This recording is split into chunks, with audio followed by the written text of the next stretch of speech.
പിന്നെ ആക്റ്റീവ് അല്ലാത്ത ഒരാൾ അത് പറയോ? സോറി ചേട്ടാ. അല്ലേ?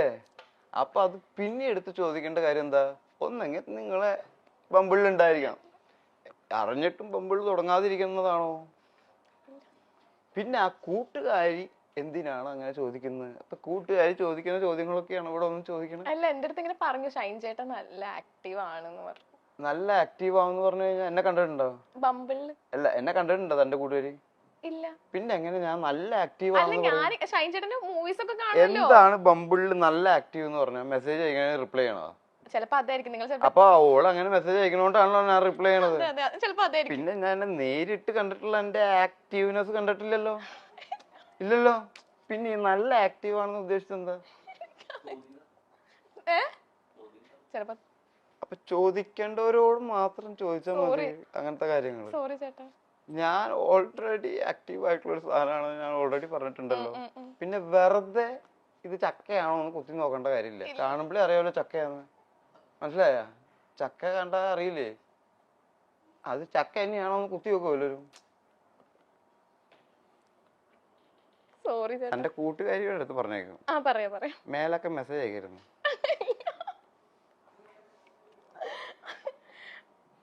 ഓക്കെ, നെക്സ്റ്റ് ചക്കം. ഇത് ഏത് ചക്ക? ചക്കം ഏത് കൂട്ടുകാരിയുടെ ചോദ്യം? ഇല്ല, ഇത് ശരിക്കുള്ള ചോദ്യം. ശരിക്കും എന്താ ദേഷ്യം പിടിക്കാന്ന് അറിയോ? ഒരു 100 മെസ്സേജ് വന്നു കഴിഞ്ഞാൽ നമ്മൾ ഡേറ്റിംഗ് ആപ്പ് എന്ന് പറഞ്ഞാൽ ഡേറ്റിങ്ങിന് വേണ്ടിയിട്ടുള്ള ആപ്പാണ് അല്ലേ? അവിടെ വന്നിരുന്നിട്ട് ഈ കുനുകുനു കുനുകുനു എന്ന് പറയേണ്ട കാര്യമില്ല. ഒന്നാമത് ഞാൻ ഡയറക്റ്റ്ലി സംസാരിച്ചിട്ടുള്ള കാര്യമാണ്. എനിക്ക് ബമ്പിളുണ്ട്. ഇടക്കാലത്ത് ഞാനൊരു റിലേഷനിലായ സമയത്ത് ബമ്പിളിൽ ഞാൻ ആക്റ്റീവ് ആയിരുന്നില്ല. അത് കഴിഞ്ഞിട്ട് റിലേഷൻ കഴിഞ്ഞ സമയത്ത് ഞാൻ വീണ്ടും ഇപ്പൊ ആക്റ്റീവായി. ഇത് ഈ ഡേറ്റിംഗ് ആപ്പ് എന്ന് പറഞ്ഞാൽ നമ്മുടെ സമൂഹത്തിലുള്ള ഒരു ആപ്പാണ്. ആണാ? വാട്സപ്പ് പോലെയും ഇൻസ്റ്റാഗ്രാം പോലെയും. പിന്നെ ഡേറ്റിംഗ് എന്ന് പറഞ്ഞാൽ താല്പര്യമുള്ള വ്യക്തികൾ തമ്മിൽ ഡേറ്റ് ചെയ്യുന്ന സമ്പ്രദായമാണ് അല്ലേ? ഈ സമ്പ്രദായത്തിലൂടെയാണോ നമ്മളൊക്കെ ഭൂമിയിലേക്ക് വന്നത്? ഡേറ്റിംഗ് എന്ന് പറഞ്ഞു കഴിഞ്ഞാൽ ഇപ്പൊ ആണും പെണ്ണും എന്തിനാ ഇഷ്ടപ്പെടുന്നത്? രൂപക്കൊട്ടിൽ കൊണ്ടുവയ്ക്കാനല്ലോ വീട്ടിലെ. അവർക്ക് ശാരീരികമായിട്ട് ബന്ധപ്പെടണം, അതിനു വേണ്ടിട്ടല്ലേ? അപ്പൊ ഈ ഡേറ്റിംഗ് മോശമാണോ ചീത്തയാണോ? മോശമുള്ള കാര്യമല്ലല്ലോ ഈ സംഭവിക്കുന്നത്. അതാത് പ്രായങ്ങളിലല്ലേ നടക്കണ്ടത്. മുല കുടിക്കേണ്ട പ്രായത്തിലല്ലേ മുല കുടിക്കേണ്ടത്. അല്ല 40 വയസ്സായിട്ട് എന്റെ അമ്മയുടെ മുല കുടിക്കാൻ വന്നു കഴിഞ്ഞാൽ എനിക്ക് അടി കിട്ടുവോ? കിട്ടുവോ? 40 വയസ്സായി വരുത്ത അമ്മയുടെ മുല കുടിക്കാൻ ചെന്ന് കഴിഞ്ഞാൽ അടി കിട്ടുവോ? കിട്ടും. അപ്പൊ കിട്ടേണ്ട സമയത്തല്ലേ മുല കുടിക്കേണ്ടത്, ആ പ്രായത്തില്. അപ്പൊ അതാത് പ്രായങ്ങളിൽ ചെയ്യേണ്ട വ്യക്തികൾ ചെയ്യേണ്ട കാര്യങ്ങൾ അതാത് പ്രായങ്ങളിൽ ചെയ്യണം. അത് ചെയ്യാതെ അയ്യേ അയ്യേ എന്ന് പറഞ്ഞിട്ട് കാര്യമില്ല. മനസ്സിലായ? അപ്പൊ അതിന് വേണ്ടിയിട്ടുള്ള ഒരു ആപ്പ് ആവുമ്പോ അത് ചെയ്യുന്നത് കൊണ്ടൊരു പ്രശ്നമില്ല. അതൊരു മോശം പ്രവൃത്തിയുമല്ല. മോശം പ്രവൃത്തി എന്ന് പറയുന്നത് എന്താണെന്ന് വെച്ച് കഴിഞ്ഞാൽ ഒരാള് മോശമാണെന്ന് തോന്നിയിട്ടൊരു കാര്യം ചെയ്യുന്നതും അത് താൻ ചെയ്യുന്നില്ല എന്ന് ആളുകളെ ധരിപ്പിക്കുന്നതും താൻ വലുതാണെന്നും മറ്റൊരുത്തൻ മോശമാണെന്നും ചിത്രീകരിക്കുന്നതാണ്. ആണാ?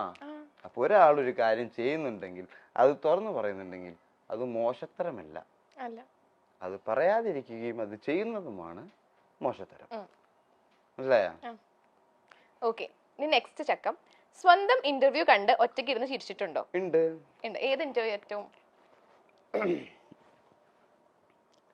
ഒറ്റയ്ക്ക് ഇരുന്ന് ചിരിക്കാന്ന് പറഞ്ഞു കഴിഞ്ഞാല് ഞാൻ അന്ന് കാല് എന്റെ ലിഗമെന്റ് തെറ്റിയിട്ട് തല്ലുമാലയുടെ ഷൂട്ട് നടന്ന സമയത്ത് കാലില് പ്ലാസ്റ്റർ ഇട്ടിട്ട് 2-3 ആന്റിബയോട്ടിക് അടിച്ച് പെയിൻ കില്ലേഴ്സ് അടിച്ചിട്ട് ക്രൗണിൽ വന്ന് കയറുക റൂമില്. അപ്പൊ അന്ന് ഇന്റർവ്യൂ ഉണ്ടായിരുന്നു. ഇങ്ങനെ നമ്മുടെ വെയിൽ എന്ന് പറഞ്ഞ പടത്തിന്റെ പ്രൊമോഷൻ ആയിട്ട്. അപ്പൊ എനിക്ക് അതിന് വരാൻ പറ്റില്ല. അപ്പൊ എന്നെ വെയിറ്റ് ചെയ്തിരിക്കുക. അപ്പൊ ഒരു 10-15-20 ഇന്റർവ്യൂസ് ഉണ്ട്. അത് മുഴുവൻ ഞാൻ ആ കാൽ പ്ലാസ്റ്റർ ഇട്ടിട്ട് ആ മരുന്ന് കഴിച്ചിട്ട് ഇരുന്ന് കൊടുത്തു. അതിന്റെ ലാസ്റ്റ് ഇന്റർവ്യൂ ഒക്കെ ആയപ്പോഴേക്കും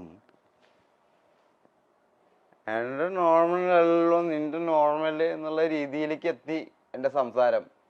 ഒരാൾ ആന്റിബയോട്ടിക് അടിച്ചു കഴിഞ്ഞാൽ അയാൾ സ്വാഭാവികമായിട്ടും മയക്കത്തിലേക്ക് പോയിക്കൊണ്ടിരിക്കും. അയാളുടെ സംസാരം സ്ഫുടതയില്ലാത്തതും കുഴഞ്ഞതുമാവും അല്ലേ? അങ്ങനെ എല്ലാ വന്നവർക്കും ഇന്റർവ്യൂ കൊടുത്തിട്ട് ഞാൻ ഉറക്കത്തിലേക്ക് പോയി. പിറ്റേ ദിവസം കണ്ട വാർത്ത എന്താണ്? അടിച്ച് ഫിറ്റായി വന്നിരുന്ന് ഇന്റർവ്യൂ കൊടുത്തു ടോം ചാക്കോ എന്ന്. ഞാൻ ഇതൊക്കെ കണ്ട് ചിരിക്കാന്നല്ലാതെ പിന്നെ എന്താ ചെയ്യാ അല്ലേ? ആ ഇന്റർവ്യൂ എടുത്തവർ തന്നെയല്ലേ ഈ വാർത്ത വിട്ടിട്ടുള്ളത്. അപ്പൊ അവർക്ക് അറിയാത്ത കാര്യമല്ലല്ലോ. അപ്പൊ അവര് അറിയാത്ത ആൾക്കാർക്ക് അതെങ്ങനെയാണ് ആ വാർത്ത എത്തിച്ചത്? Social media. അതിനെയാണ് പറയണത് എന്താണ് പൊളിറ്റിക്കൽ ഇൻകറക്റ്റ്നെസ്.